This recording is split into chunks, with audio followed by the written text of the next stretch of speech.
Precautionary savings. Precautionary saving is saving, non-expenditure of a portion of income, that occurs in response to uncertainty regarding future income. The precautionary motive to delay consumption and save in the current period rises due to the lack of completeness of insurance markets. Accordingly, individuals will not be able to insure against some bad state of the economy in the future. They anticipate that if this bad state is realized, they will earn lower income. To avoid adverse effects of future income fluctuations and retain a smooth path of consumption, they set aside a precautionary reserve, called precautionary savings, by consuming less in the current period, and resort to it in case the bad state is realized in the future. Basic concept. Economists have realized significance of precautionary saving long ago. Historically, the precautionary motive for saving has been recognized by economists since before the time of John Maynard Keynes. Moreover, Alfred Marshall stressed the importance of saving to secure against future risks. The thriftlessness of early times was in great measure due to the want of security that those who made provision for the future would enjoy it. Defining this concept, individuals save out of their current income to smooth the expected consumption stream over time. The impact of the precautionary saving is realized through its impact on current consumption, as individuals defer their current consumption to be able to maintain the utility level of consumption in the future if income drops. Some examples of events that create the need for precautionary saving include health risk, business risk, unavoidable expenditures, and risk of labor income change, saving for retirement and a child's education.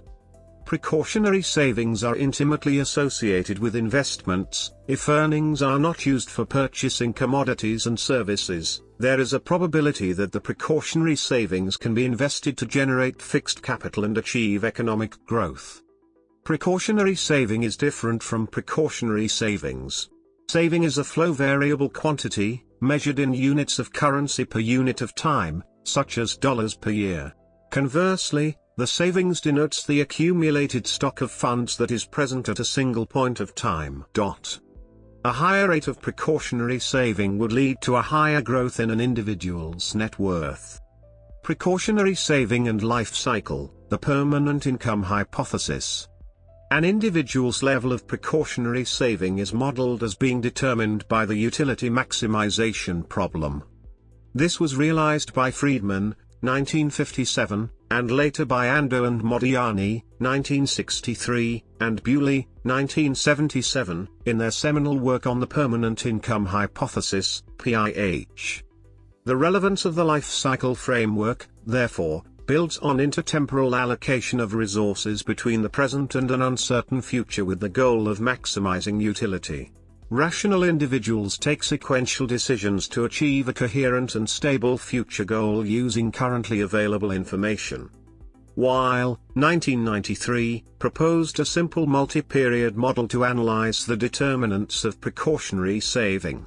Analytical findings confirmed the presence of a precautionary saving motive, with precautionary saving positively correlated with income risk.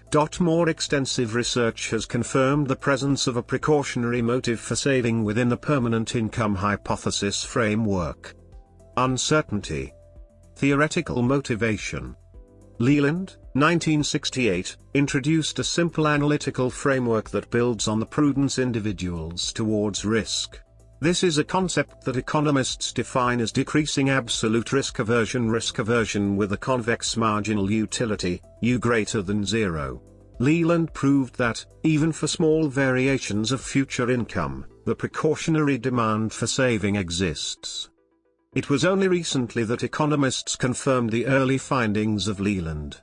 Lusardi, 1998, confirmed that intuitions derived from economic models without a precautionary motive could be seriously misleading, even with small uncertainty. A more developed analytical framework would consider the impact of income risk and capital risk on precautionary savings. Increased savings in the current period raises the expected value of future consumption. Hence the consumer reacts to increased income riskiness by raising level of saving. Yet increases in saving will also increase the variability, variance, of future consumption. This in turn gives rise to two conflicting tendencies of income and substitution effects.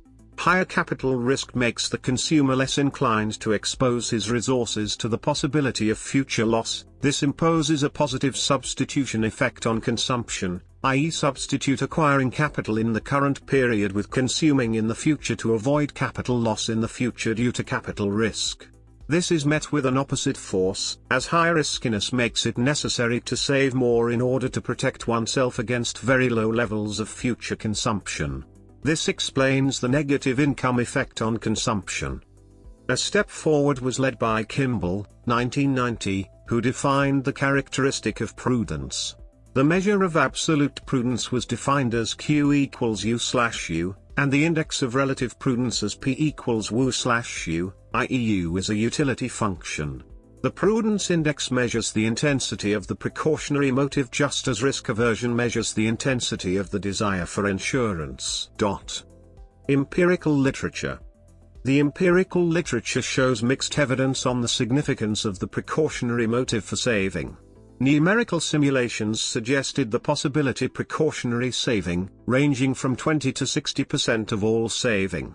A significant empirical contribution by Broomberg, 1956, showed that savings in the current period were seen statistically significant to bridge the gap between current income and the highest previously earned income. Hence, saving was considered a significant hedge against the income fluctuations. An attempt to quantify the impact of idiosyncratic risk on saving was led by Agari, 1994. Insurance market incompleteness was introduced by assuming a large number of individuals who receive idiosyncratic labor income shocks that are uninsured. This model allows for the individual's time preference rate to differ from the market's interest rate. Findings of the model showed that lower variability of earnings led to a lower saving rate. Also, the saving rate became higher by a range of 7% to 14% as variability of earnings increased. The analysis also accounted for the case where market interest rate was higher than the subjective rate of time preference, and provided evidence that individuals will postpone consumption and save by accumulating large stocks of assets. When both rates were equal, given an anticipated shock to the labor income, a rational individual would hold a large stock of assets to hedge for the income risk. The paper also shows analytically that when the interest rate is lower than the time preference rate, individuals would accumulate savings. Dardanoni, 1991, proposed that high rates of precautionary saving would simply be implausible, as most saving should come from the top percentiles of the income distribution, i.e., individuals who are not very likely to engage in precautionary saving. Browning and Lusardi, 1996, concluded based on the empirical literature that while the precautionary motive is important for some people at some times, it is unlikely to be so for most people. In other words, the heterogeneity of consumption/saving behavior of individuals in the economy makes it difficult to precisely quantify the precautionary motive for saving. Moreover, insuring industrial workers' future incomes against workplace accident was used to test the effect of insurance on precautionary savings. This was conducted for 7,000 households who did not or could not obtain complete insurance coverage against workplace accident risk, covering 1917 to 1919. Industrial workers at the time significantly reduced their saving and insurance consumption by approximately 25% when their expected post-accident benefits increased.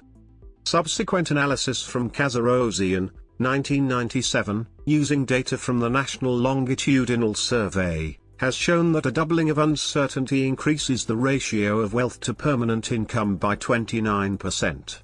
In addition, surveys have shown that most Americans desire precautionary savings at 8% of total net worth and 20% of total financial wealth.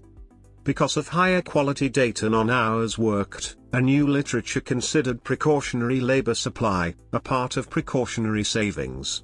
The findings support modest precautionary saving, which is particularly relevant for self-employed. If the self-employed faced the same wage risk as the civil servants, their hours of work would be reduced by 4.5%. Macroeconomic context. Empirical work has mostly focused on the representative individual's determinants of precautionary saving. More recent work focused on the importance of the time dimension. Under this notion, uncertainty about households' anticipated future income, due to expected unemployment, strengthens the precautionary motive for saving and hence holds down consumption spending, ceteris paribus. This in turn justifies the notion that precautionary saving may be part of the explanation of why large consumption falls anticipate large increases in unemployment in response to exogenous shocks to the economy. In the context of business cycles, Chal and Raggett, 2010, showed that shocks to labor productivity affect firms' incentives to create jobs and hence the expected duration of unemployment spells. When employed workers are imperfectly insured against the occurrence of such spells, they hoard assets for self-insurance purposes. Moreover, during times of recession the precautionary motive for holding wealth is strengthened, causing aggregate saving to rise and aggregate consumption to fall, which in turn affects the propagation of shocks in the economy. Not only do individuals accumulate reserves for precautionary purposes, but also sovereigns follow the same behavior. Saving rates of fast-growing emerging economies have been rising over time, leading to surprising upstream flows of capital from developing to rich countries. Carroll and John, 2009, developed a model to test the relationship between economic development, the stock of savings and capital flows. The model was able to confirm the precautionary motive of sovereigns' accumulated assets, as a ratio to GDP, in response to risks of global imbalances.